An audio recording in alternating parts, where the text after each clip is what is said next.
What is going on, SoFi fans? Welcome back to Financial Journey. So today I want to talk to you about now what is floating out there for SoFi, especially that we did hit within the $5 range today. So I'm going to explain what that is, what that means for us as investors, and I also do want to talk on a very shocking price prediction. So I'm going to go over all of that, but before I do, making sure you guys hit that thumbs up and subscribe is always greatly appreciated.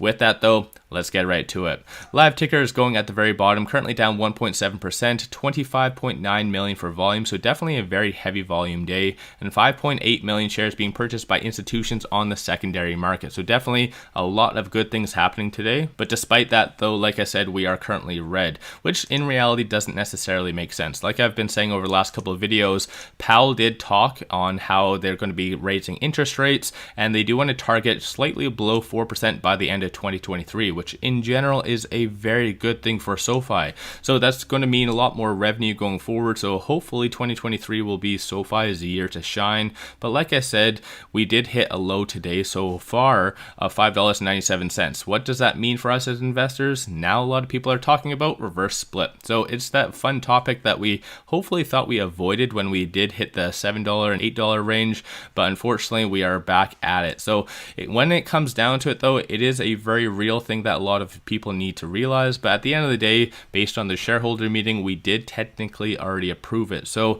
nothing really us as investors can really do at this stage. So you just need to factor that in. If you do have any questions about that, let me know your thoughts on that in the comments below. But if we do hypothetically get below that $5 range for roughly about 10 consecutive days, do anticipate that SoFi is going to enact that and do a reverse split. So let me know your thoughts on that in the comments below, because I know that is a little bit more of a touchy subject, especially leading up to the recent shareholder meeting. There was a lot of debate, and that was one of the biggest divides among investors. But still, that is now something, another topic that is being resurged.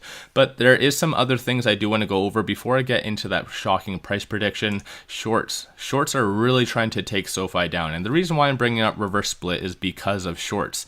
Ultimately, shorts do want it to go below that $5 mark to cause a lot more fear, a lot more FUD, and right now they are increasing 1.69 million shares, which works out to be 1.39%. So in general, it's a little bit more of an interesting moment. Cost to borrow is also going down, so 1.69%, that's the average, and short score is 70.5, so that's also going down, largely because of utilization. Utilization as of last week did break that 100% range, so that's just something you need to factor in as far as a short squeeze, and if that's still on the table, most likely not. But there still is 123.41 million shares out there being shorted, so you never know, right? There could be a potential squeeze down the line if good news or even more additional good news does come out, just as far as a shocking kind of component. So let me know your thoughts on all of that in the comments below. But when it comes down to it though, I like to do a lot of technical analysis using moving averages and indicators and stuff like that. But a lot of people do like to use the Elliott wave. So I'm just going to quickly pop over here to Interactive Brokers, and just looking right here, we did get below the actual pivot point of $7.13, which unfortunately it does suck, and that's more so associated to the Fibonacci. But looking here, it does show SoFi in a short-term component being between the $3.71 to $4.29. I know that is absolutely very shocking, especially when I did see this. It definitely did catch me off guard 100%. So let me know your thoughts on that in the comments below. Keep in mind, obviously, it being within the $4 range, it doesn't really incorporate any reverse split because nobody can predict that. But still, if we are roughly around the $3.71, do anticipate that we're going to be doing a reverse split, most likely either a 5 or a 10 to 1. So that's my own 2 cents on that. Keep in mind, I'm not a financial advisor or anything, so do your own due diligence at the end of the day. But when I did see this, like I said, I found this very interesting despite all of the actual positive things. So we do have the student news that did come out, giving us a little bit more clarity and potentially more revenue going forward as well. And looking here, we've been getting a lot more analysts looking at us. And oddly enough, a lot more of them care about the student debt and that new clarity around that versus even our Q2 earnings. So we only got 2 analyst ratings from our Q2 earnings, as you can see here, Mizuho and Credit Suisse. But unfortunately, a lot of them just ignored us. Morgan Stanley, oddly enough, on the 25th did upgrade us. So now $7.50 price target, previously was $7. So if you do like a lot of analyst ratings such as this information, click on the link in the description below, and also the comments for Interactive Brokers just has a lot of good information such as this, which I do find very useful. And it does also have that Elliott wave component as well, if you are a big fan of that, if you don't like doing technical analysis as much as myself. But like I said, just want to quickly cap it off with my own technical analysis. Like I said, shorts are trying to take down SoFi prematurely.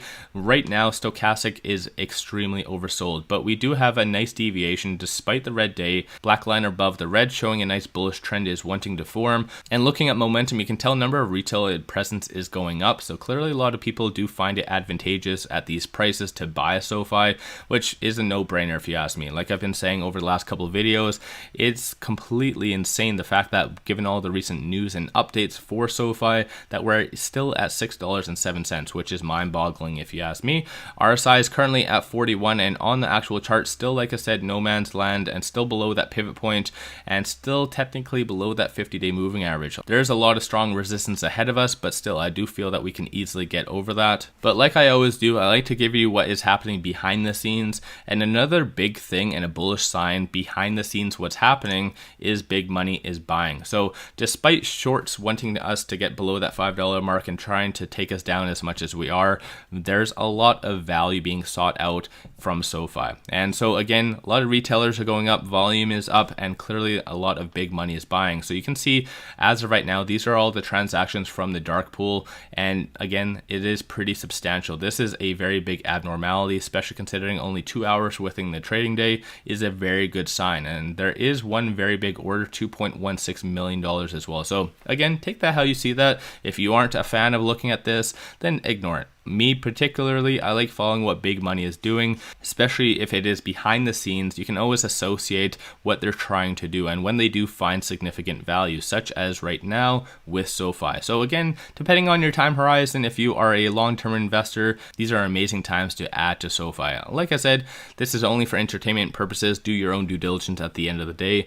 But with all of that, don't forget to hit that thumbs up, and subscribe is always greatly appreciated. And with that said, I appreciate you guys watching, and let's all make a lot of money on SoFi.